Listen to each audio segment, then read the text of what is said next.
Hoje, com muita alegria, nós estamos recebendo aqui em nossos estúdios advogado, doutor Ismair Sátiro, ele que é especialista em direito empresarial. Temos vários assuntos aqui, mas o principal deles, claro, que envolve muito o microempreendedor individual. Nós estamos agora num período também da entrega da declaração do imposto de renda à pessoa física. Muitas dúvidas. Quem está obrigado a entregar? O empresário está obrigado? Está ou não está? O microempreendedor está ou também não está? São muitas as dúvidas dos nossos ouvintes. Se você tem dúvida, também pode participar conosco aqui no Jornal da Band, através do nosso WhatsApp, que é o 981620072, e tirar as suas dúvidas, aproveitar aqui a presença do advogado, do profissional especialista nessa questão. Ismair, boa noite. Muito boa noite, Paulinho. Boa noite, Douglas. Boa noite, ouvinte. É sempre um prazer muito grande estar aqui com vocês. Agradeço a oportunidade e muito obrigado aí pela recepção que vocês sempre dão aqui pra gente, viu? Muito obrigado. Ismael, então, comentei sobre o MEI, que o microempreendedor individual ele tem uma característica um pouco diferente do empresário, né, formalizado, principalmente com relação à questão tributária. Claro que os dois são formalizados, mas aí você tem uma questão de faturamento, enfim, uma série de coisas. E aí existe uma dúvida. Eu sou um microempreendedor individual. Por eu ser um microempreendedor individual, eu estou obrigado a apresentar a declaração pessoa física? Sim, a declaração de imposto de renda, ela é obrigatória para que você consiga efetivamente ter a possibilidade, inclusive, de regularizar o teu MEI, né? Porque na pessoa física, se você tem lá a sua declaração de pessoa física, tá dentro do teto oficial e você não ultrapassou o teto, você declara ela, porém, sem a necessidade de ultrapassar aquele valor. Porque se você está dentro do MEI, o MEI ele tem um faturamento anual de R$81 mil. Então, qual que é a sua maior obrigatoriedade que as pessoas esquecem? Ela acha assim, eu sou microempreendedor individual, eu sou um autônomo, eu trabalho para mim, por conta própria, como eu não faturo o suficiente, como ele é desobrigado de dar nota fiscal, uma série de questões tributárias, ele vira e fala, então eu também não preciso declarar o meu imposto de renda. É aí que você entra com um problema. Quando você não faz a declaração, por exemplo, do seu CNPJ, do seu MEI, que é muito simples de fazer, pelo aplicativo do próprio gov.br, você consegue fazer a declaração, é muito simples, você declara ali o que foi tributável, né, a sua receita tributável naquele ano, tanto de produto quanto de serviço, dá um ok e aí ele já gera para você, se você já pagou todas as suas informações ali, todos os seus DAS daquele ano e automaticamente te gera um número ali que seria um número de recibo e a sua declaração. Feito isso, você está regular para que você amanhã, se você precisar de algum tipo de benefício, seja os benefícios que a gente pode até falar depois se vocês quiserem, a respeito de benefícios, por exemplo, como auxílio reclusão numa necessidade para o familiar, uma pensão, no caso se a pessoa ela fica grávida, né? Então ela precisa colocar ali um período que ela vai ficar, que ela vai ganhar a criança, é possível sim que tenha esse auxílio, porém se ele não tiver essa regularidade, inclusive a declaração, ele pode ser barrado pelo INSS. Eu acho que é claro deixar o seguinte, existem situações que o empresário, enfim, o contribuinte está obrigado. E existem outras situações que ele não está obrigado. Porém, a questão do imposto de renda à pessoa física, por exemplo, mesmo não estando obrigado, qual é o pecado em declarar? Nenhum. Exatamente. Se está dentro da faixa, né? Está dentro da faixa que está declarada pela própria Receita Federal, isenção. Pelo Estado. Está isento. Não tem nenhum problema. Você pode fazer a sua declaração de uma maneira muito simples, muito rápido. Procura um contador de sua confiança. Faz com muita agilidade, porque foi o que o Paulinho comentou. Não vai te atrapalhar em nada. Pelo contrário, vai te beneficiar se amanhã você precisar de algum tipo de auxílio do governo, por exemplo, como aconteceu lá atrás, né? Nós tivemos problemas que as pessoas precisavam acionar o auxílio e não tinham as regularidades anteriores. E aí, automaticamente, os auxílios seriam negados. Foram negados, né? Quando isso deve acontecer? Quando que porque a declaração do imposto de renda da pessoa física, Paulo Roberto me ajuda? O prazo é 31 de maio. 31 de maio. Prazo final. prazo final para declarar, para o MEI declarar, por exemplo, para o empresário? 31 de maio. Também, o mesmo Sim. prazo. A diferença, na verdade, é que as pessoas confundem, pelo fato do CNPJ, a gente no meio jurídico, a gente fala assim, existe a personalidade jurídica e a pessoa jurídica, são coisas diferentes.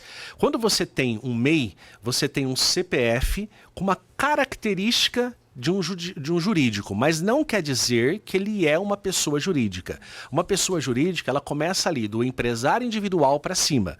Agora, do empresário individual para baixo, só existe uma categoria, que é um microempreendedor individual, que é o MEI. E sendo MEI, eu tenho um CNPJ, tenho alguns benefícios para comprar uma isenção de carros, enfim, uma série de questões. Plano de saúde, às vezes com uma vida só, ele já consegue ter o plano de saúde só com o MEI. Só que tem uma vantagem.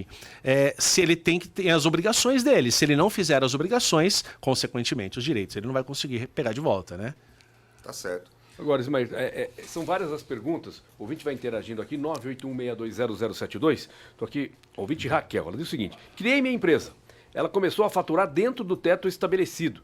Passou o tempo. O faturamento melhorou. Parabéns, hein? E ultrapassou o teto. Aí ela pergunta: o que eu devo fazer? Quais são as providências que eu devo tomar quando ultrapassa o teto do MEI permitido pela legislação, que no caso você já citou aqui, R$81 mil anuais?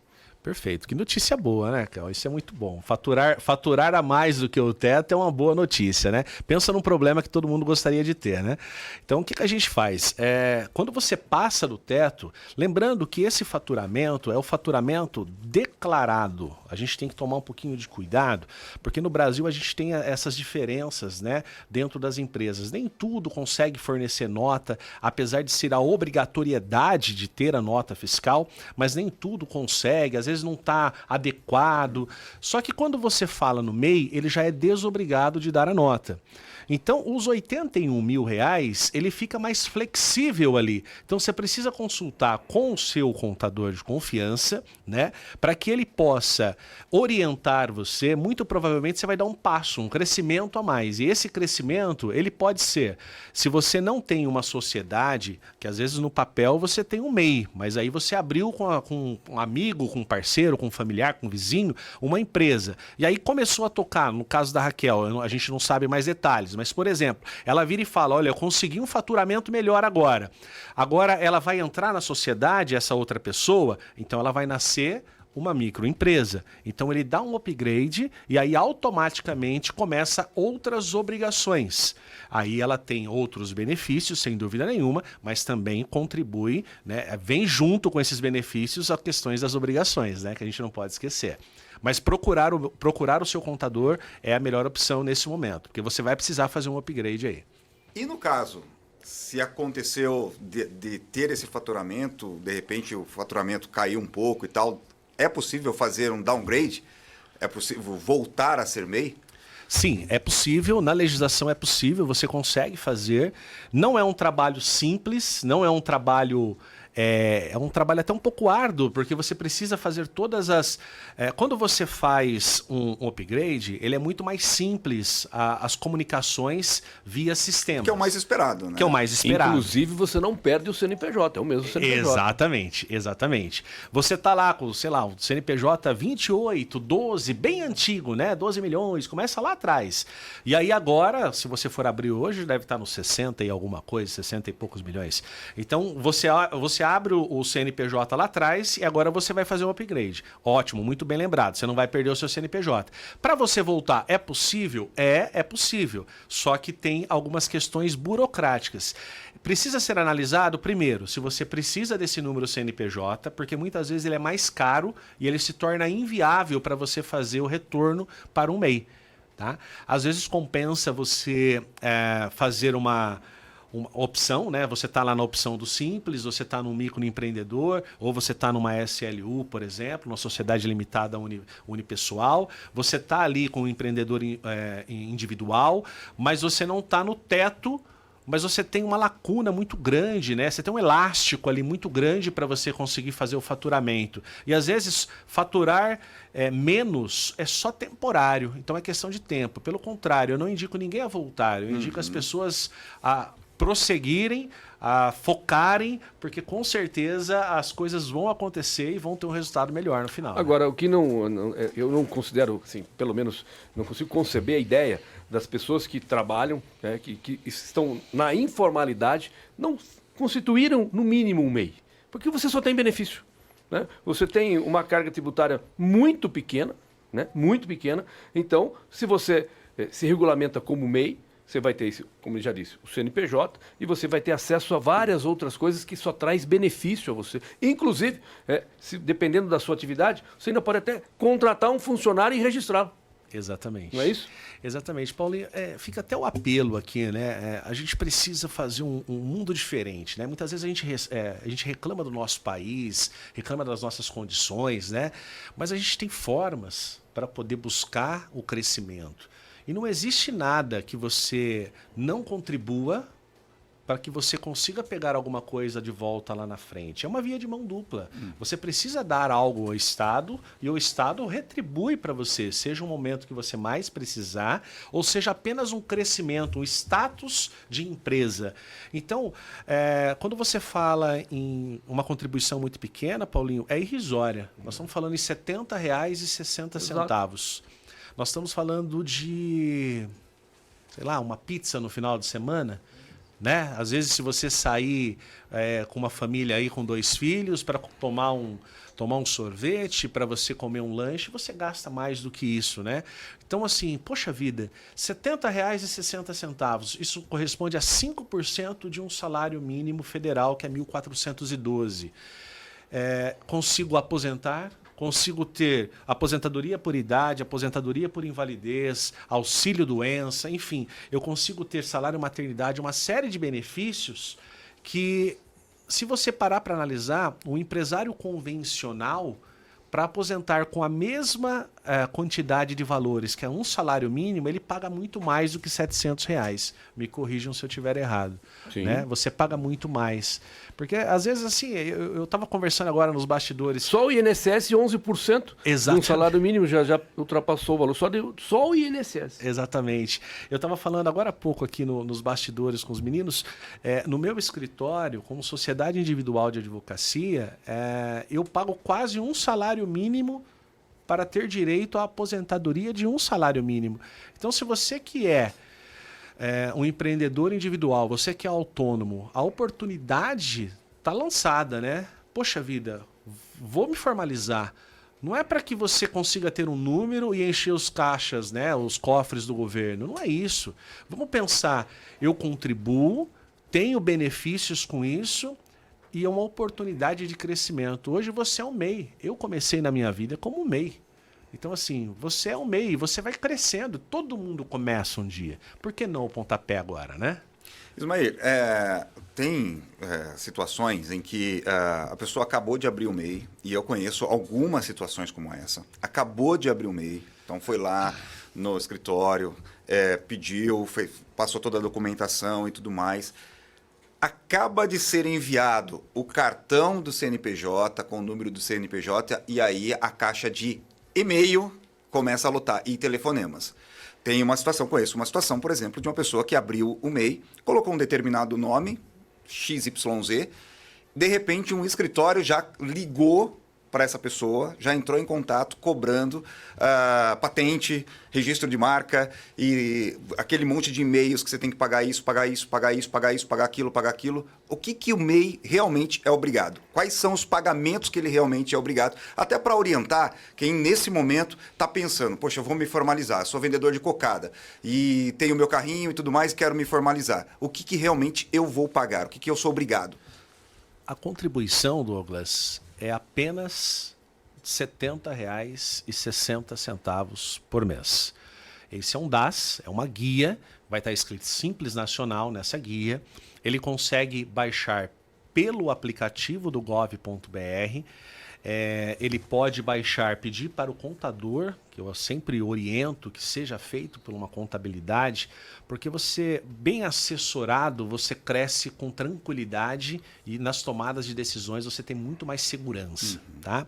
Então, você procura o seu profissional de sua confiança, né? Procura o escritório de contabilidade, que automaticamente, quando chegar lá no escritório, ele vai te falar, olha, eu vou te fazer a guia e vou te mandar mensalmente essa guia. O que acontece com o que aconteceu nessa situação aí que você hipoteticamente falou aí, que você conheceu essa pessoa e chegou essas informações? Existem hoje inteligências artificiais no mercado. Existem escritórios, tanto de contabilidade, quanto escritórios de registro de marcas, advocacia, enfim, um monte de especialidade, que pegam essas aí, que estão por aí, essas inteligências artificiais, e faz o seguinte, ela vira e fala, é um robozinho, abriu um CNPJ novo, ele chupa esses seus dados que estão disponíveis no mercado, na rede mundial de computadores, e aí disparam para você, sejam e-mails, sejam chamados de WhatsApp, sejam telefones, SMS. Por quê? Porque eles querem que você, primeiro, você entre para eles, ou seja, você contrate o escritório deles, ou seja por contabilidade, ou seja o que for, ou também que faça o contrato para poder registrar a marca. Para você registrar uma marca, para você registrar um patente, é necessário que você procure um advogado especialista nessa área, advogado especialista na área de direito empresarial. Cuidado com os golpes, cuidado com o que tem no mercado. Por quê? Porque muita coisa que existe, que falam no mercado... Hoje existe um cliente que me ligou, na verdade um consultor me ligou e falou, eu estou com um cliente, ele precisa... registrar uma marca, ele falou o nome da marca, não vou expô-lo agora, mas no final tinha Brasil. É um nome que não é registrável. Brasil não se registra, né? Então tem, eu quero registrar fácil, alguma coisa fácil, também não se registra. Então existe algumas particularidades no registro da marca. Então você precisa registrar uma marca? Não é necessário de momento. Você precisa fazer a formalização para se resguardar. O meu negócio está andando, o meu negócio está crescendo exponencialmente, estou tendo um retorno financeiro interessante. Próximo passo agora, crescer um pouquinho mais. Então eu vou dar o passo para fazer o upgrade da minha empresa. Aí é o momento de você se preocupar com o registro da sua marca. Cuidado com os golpes. Cuidado com os golpes. Sempre. Vai chover e-mail. É a mesma coisa quando você consegue se aposentar, né? 10 dias depois já tem consignado para todo lado, né? Isso também, infelizmente, acontece. Olha, são 6 horas e 49 minutos. Ismael, só agradecendo a sua participação conosco, que é a prestação de serviço aqui no Jornal da Band, importante a sua informação ao ouvinte. Então, só agradeço. Hoje o Ismael Sátiro, que é advogado, especialista em direito empresarial, mais uma vez conosco aqui no Jornal da Band. Muito obrigado.